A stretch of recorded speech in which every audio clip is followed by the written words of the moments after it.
नाशिक जिल्ह्यातील 15 पैकी बऱ्याच मतदारसंघांचं चित्र स्पष्ट झालं असून अशातच आता जिल्ह्यातील भाजपचा पहिला निकाल हाती आला आहे.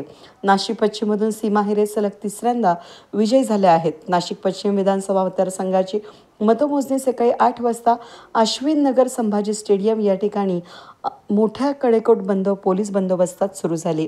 यावेळी पोलीस आयुक्त संदीप कर्णिक यांनी स्वतः या परिस्थितीवर लक्ष ठेवून होते. या दरम्यान पहिल्याच फेरीपासून सीमा हिरे या 1000च्या लीड घेत होत्या.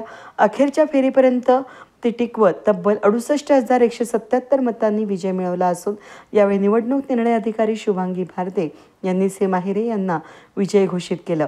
दिनकर धर्मा पाटील एकूण ईव्हीएम मधील पडलेली मते 4,46,390, पोस्टल बॅलेट 259, एकूण 46,649, गडगुजर सुधाकर भाऊबिका ईव्हीएम मधील पडलेली मते 72,661, पोस्टल बॅलेट 887, एकूण 73,548, भरत जनार्दन सुर्वे ईव्हीएम मधील पडलेली मते 887, पोस्टल बॅलेट 12, एकूण 899, हिरे सीमा महेश ईव्हीएम मधील मते 1,40,773, पोस्टल बॅलेट मधील मते 952, एकूण एकंदर 1,41,725, अमोल अनंत चंद्रमोरे ईव्हीएम मधील पडलेली मते 7,836, पोस्टल बॅलेट मधील पडलेली मते 26,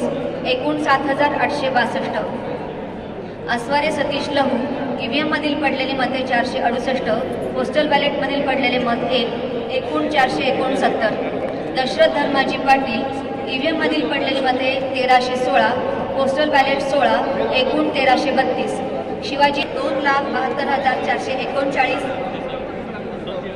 पोस्टल बॅलेट मधील एकूण वैध मते 2,164, एकूण वैध मते 2,74,603, अवैध मते 107, नोटा ईव्हीएम मधील नोटा 1,769, पोस्टल बॅलेट मधील नोटा 42, एकूण नोटा 1,811,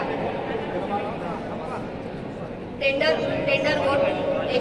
वोट ईव्हीएम मधील एकूण टेंडर वोट 175 असा एकूण एकंदर मतांचा हिशोब आहे. यावेळी निवडणूक अधिकारी भारती यांच्या हस्ते सीमा हिरे यांना नियुक्तीपत्र देण्यात आलं. या भाजप पदाधिकाऱ्यांसह हिरे कुटुंबियांनी एकच जल्लोष केला. सलग तिसऱ्यांदा विजय झाल्यानं महेश हिरे यांनी आमदार सीमा हिरे यांना उचलून घेत विजयी मुद्रा केली.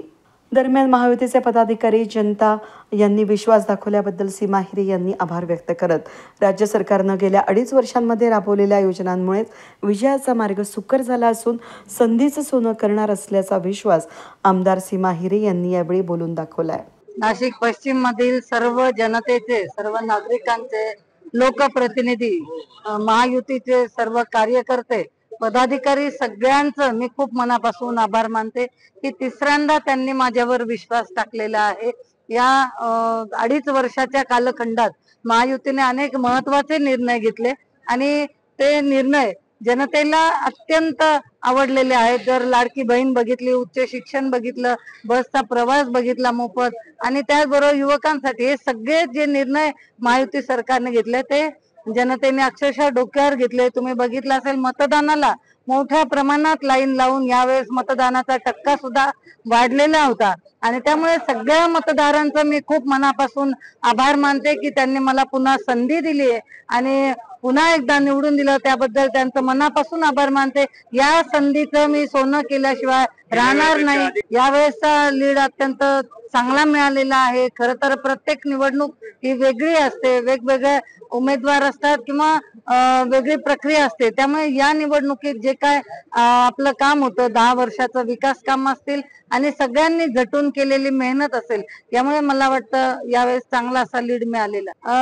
यशाचं गमक म्हणजे प्रत्येकाशी संवाद साधणे. खरं तर आपण वेगळे काही कोणी आहोत असं न दाखवता प्रत्येकाशी मिक्स होऊन आपण प्रत्येकामध्ये बोलणं, त्यांच्याशी संवाद साधणं, त्यांच्या अडचणी समजून घेणं आणि त्यावर काम करणं, हे एकच मला वाटतं यशाचं गमत असेल. आमच्या वरिष्ठ नेत्यांनी नेहमी सांगितलं आहे की तुम्ही प्रत्येक नागरिकाशी नेहमी संवाद साधत राहा, त्यांच्या अडचणी समजून घ्या. त्याच पद्धतीने आम्ही इथे काम केलेले. हे तर मी काही सांगू शकत नाही, कारण जे वरिष्ठ नेते असतील ते निर्णय घेतील. निश्चितच नाशिकला मंत्रिपद असणं हे आवश्यक आहे. ते नाशिकच्या हिताचा निर्णय नक्कीच घेतील. मतदारसंघामध्ये सीमाताईचा विजय आज सर्वात मोठा विजय होणार आहे. निश्चित सांगावं लागेल की सर्व पदाधिकारी कार्यकर्ते एक मनाने एक दिलाने लढले आणि हा विजय संपादन करत असताना निश्चित महाराष्ट्राचे मुख्यमंत्री शिंदे साहेब, उपमुख्यमंत्री देवेंद्र फडणवीस साहेब आणि आमचे महाजन साहेबांनी या नाशिककरता पूर्ण परिश्रम घेतलं. म्हणून एक सांगावं लागेल की एक नारी सबसे भारी, भारत माता की जय. खूप छान प्रतिसाद जनतेने दिलेला आहे. लाडकी बहिणीचा पण खूप उपयोग ह्या महायुती सरकारला झालेला आहे. हे जे निकाल जो लागलेला आहे तो श्रेय प्रत्येक कार्यकर्त्याला आहे, प्रत्येक महिलेला आहे, जिने ताईंचं पत्रक वाटलं, जिने ताईंसाठी 1 महिन्यापासून सर्वच महिला मोर्चा असेल, युवा मोर्चा असेल, सर्व पदाधिकाऱ्यांनी अगदी रात्रंदिवस ताईंचं काम केलेलं आहे. खूप चांगला अनुभव होता आणि ह्या इलेक्शनमध्ये खूप शिकायला पण मिळालं. सगळ्या जनतेला, सगळ्या मतदारांना आणि भारतीय जनता पार्टी महायुतीच्या प्रत्येक कार्यकर्त्याला ह्याचं श्रेय आहे. खूप आनंद झाला आहे, शब्दात नाही सांगता येणार आहे. थोडंसं टेन्शन आलं होतं 7-8 दिवसांपूर्वी, काय होतं, कारण की भरपूर समोरच्या लोकांनी पैशाचा खूप वापर केलेला होता या इलेक्शनमध्ये. परंतु आम्हाला माहिती होतं की धनशक्तीच्या विरोधात जनशक्तीचा कायम विजय होतो. एक नारी सबसे भारी. खरं या पश्चिम मतदारसंघाला ताईंनी दाखवून दिलं ताईंचं काम काय आहे.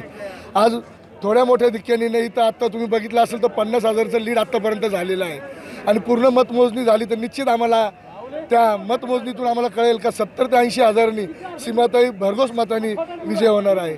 आणि याचं सगळं श्रेय आमचे आदरणीय राज्याचे लाडके मुख्यमंत्री शिंदेसाहेब, देवेंद्रजी आणि संकटमोचक आमचे गिरीश भाऊ महाजन यांची नाळ कशी जोडलेली गेलेली आहे इथं ह्या रूपाने आज तुम्हाला बघायला मिळत असेल. कार्यकर्त्यांची संख्या बघा, मतदारांचे ज्या रूपी आशीर्वाद दिलेला आहे तोही बघा. हे खरं आमच्या गिरीश भाऊंचं आज हे सर्वात मोठ्या प्रमाणात यश आपण सगळ्यांनी मान्य करायला पाहिजे. 10व्या फेरी अखेर आघाडी घेतल्यानंतर भाजप महायुती पदाधिकाऱ्यांकडून विजय उत्सव साजरा करण्यात आला. यावेळी RPI जिल्हा प्रमुख प्रकाश लोंढे यांच्यासह महायुतीचे पदाधिकारी, कार्यकर्ते यावेळेस उपस्थित होते. वेद न्यूजसाठी प्रतिनिधी कमलाकर तेवड्यांसह मी मनाली गर्गे, नाशिक.